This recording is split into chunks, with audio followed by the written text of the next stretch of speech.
২৬টি দেশের সামরিক বাহিনীকে লক্ষ্য করে হামলা চালানোর হুমকি দিলেন রাশিয়ার প্রেসিডেন্ট ভ্লাদিমির পুতিন।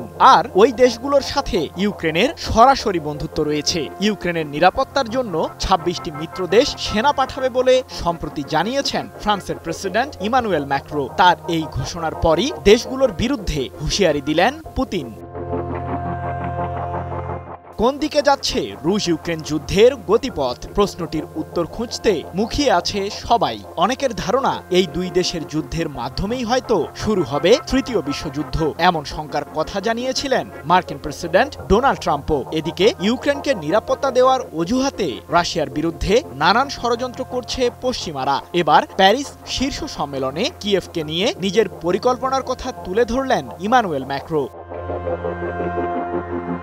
রাশিয়ার সাথে যুদ্ধবিরতির একদিন পরই ইউক্রেনে ২৬টি দেশের সেনা মোতায়েন করার প্রস্তাব দিয়েছেন ফ্রান্সের প্রেসিডেন্ট। মূলত মস্কোর যে কোনো নতুন বড় আগ্রাসন ঠেকাতেই এমন পরিকল্পনার কথা জানালেন ম্যাক্রো। এই সামরিক বাহিনীর সদস্যরা অবশ্য সামনের সারি থেকে রাশিয়ার বিরুদ্ধে লড়বে না বলেও প্রতিশ্রুতি দিয়েছেন তিনি। ফ্রান্সের প্রেসিডেন্টের এই প্রস্তাবকে গ্রহণ করেছেন ইউক্রেনের প্রেসিডেন্ট ভলোদিমির জেলেনস্কি। যদিও ঠিক কোন দেশগুলো থেকে সামরিক সহায়তা নেবে কিয়েভ সে বিষয়ে বিস্তারিত জানাননি ম্যাক্রো।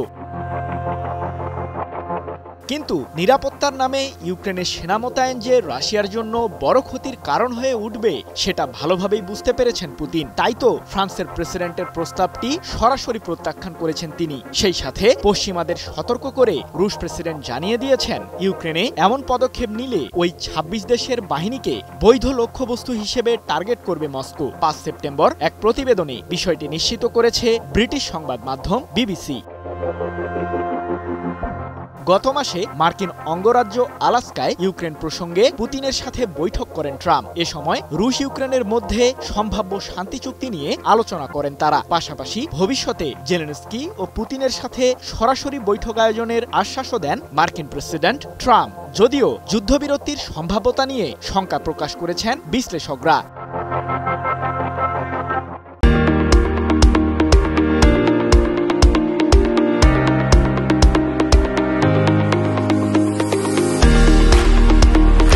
ট্রাম্প ও পুতিনের মাঝে অনুষ্ঠিত ওই বৈঠকের পরই যুক্তরাজ্য ও ফ্রান্সের নেতৃত্বে একটি জোট গঠনের আলোচনা চলছে। এই জোটের মাধ্যমে ইউক্রেনকে সব ধরনের নিরাপত্তা দেওয়ার প্রতিশ্রুতির বিষয়টি নিয়েও গুঞ্জন চলছে। এদিকে ট্রাম্প আবার জানিয়েছেন তার দেশ ইউক্রেনের আকাশ সুরক্ষিত রাখতে জেলেনস্কিকে সব ধরনের সহযোগিতা করবে। জটিল এই সমীকরণের মাঝে শান্তি চুক্তির বিষয়টিকে ঘিরে শঙ্কা জানিয়েছেন বিশ্লেষকরা।